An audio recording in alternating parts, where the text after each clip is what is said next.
Assalamualaikum warahmatullahi wabarakatuh.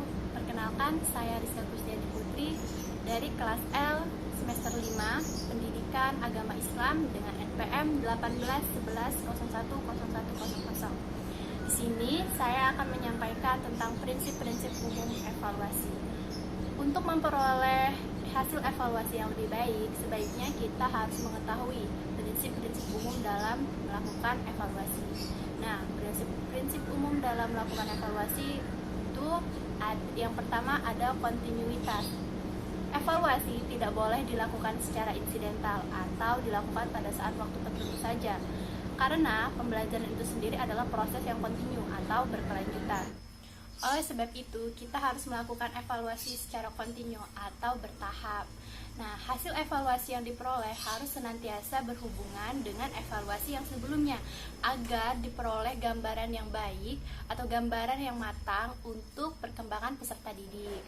Nah, perkembangan peserta didik itu sendiri tidak dapat dilihat dari dimensi produk saja, tetapi dapat dilihat dari dimensi proses bahkan dimensi input. Yang kedua ada komprehensif. Dalam melakukan evaluasi terhadap suatu objek, kita harus melakukan atau mengambil seluruh objek tersebut sebagai bahan evaluasi.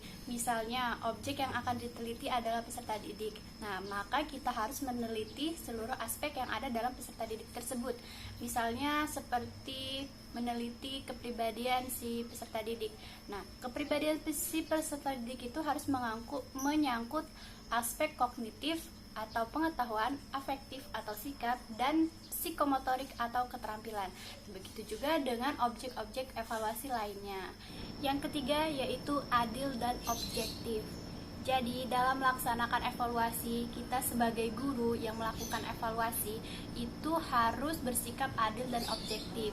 Adil di sini yaitu menyamaratakan semua peserta didik, tidak boleh pandang bulu dan tidak boleh pilih kasih, karena semua peserta didik itu sama. Nah, kemudian objektif. Ya, dalam melakukan evaluasi juga kita harus bersifat objektif, yaitu apa adanya, sesuai dengan kemampuan peserta didik.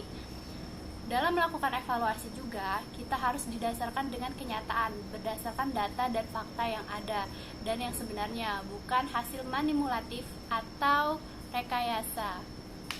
Yang keempat ada kooperatif. Dalam kegiatan evaluasi, sebaiknya kita harus melakukan kerjasama dengan semua pihak, seperti orang tua si murid, kepala sekolah, sesama guru, dan bahkan dengan murid tersebut.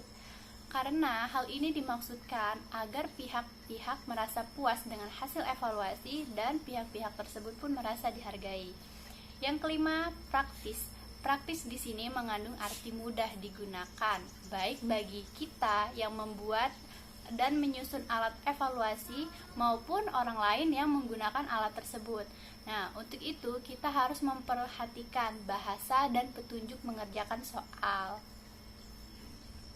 Dalam konteks hasil belajar, Departemen Pendidikan Nasional pada tahun 2003 mengemukakan prinsip-prinsip umum penilaian adalah mengukur hasil-hasil belajar yang telah ditentukan dengan jelas dan sesuai dengan kompetensi serta tujuan pembelajaran, mengukur sampel tingkah laku yang representatif dari hasil belajar, dan bahan-bahan yang tercakup dalam pengajaran, mencakup jenis-jenis instrumen penilaian yang paling sesuai untuk mengukur hasil belajar yang diinginkan. Direncanakan sedemikian rupa agar hasilnya sesuai dengan yang digunakan secara khusus dan dibuat dengan reliabilitas yang sebesar-besarnya dan harus ditafsirkan secara hati-hati dan dipakai untuk memperbaiki proses dan hasil belajar. Dalam penilaian hasil belajar, kita juga harus memperhatikan hal-hal sebagai berikut.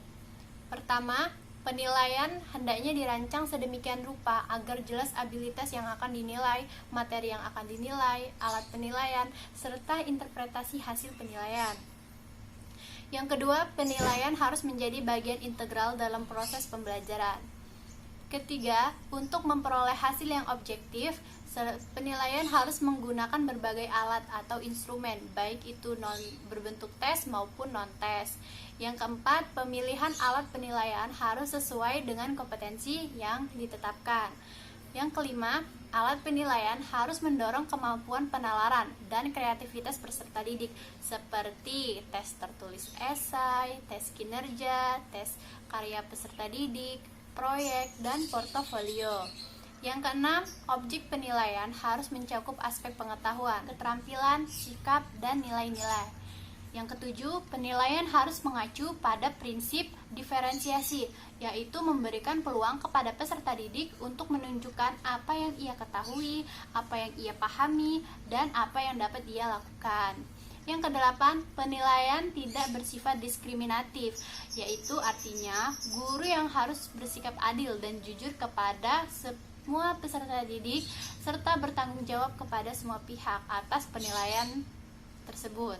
Yang sembilan, penilaian harus diikuti dengan tindak lanjut. Jadi penilaian itu harus diikuti dengan tindak lanjut. Seperti apa nantinya penilaian tersebut? Apabila penilaian itu turun, maka harus ada tindak lanjutnya seperti perbaikan nilai dengan memberikan tugas-tugas kepada peserta didik. Ataupun mungkin bisa saja nilai itu tinggi dan peserta didik juga harus diberikan arahan agar dapat mempertahankan penilaiannya itu dengan cara harus belajar lebih giat lagi. Dan yang terakhir yang ke-10, penilaian harus berorientasi kepada kecakapan hidup dan bersifat mendidik.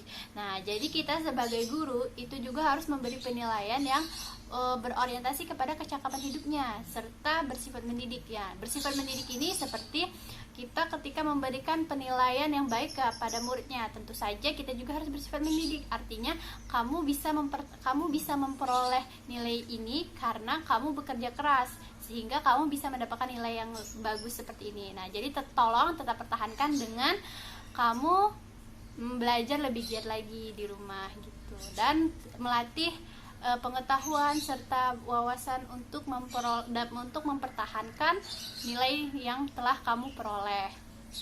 Cukup sekian penjelasan dari saya tentang prinsip-prinsip umum evaluasi. Kurang lebihnya saya mohon maaf, kepada Allah saya mohon ampun. Semoga bermanfaat. Saya akhiri, wabillahi taufiq wal hidayah. Wassalamualaikum warahmatullahi wabarakatuh.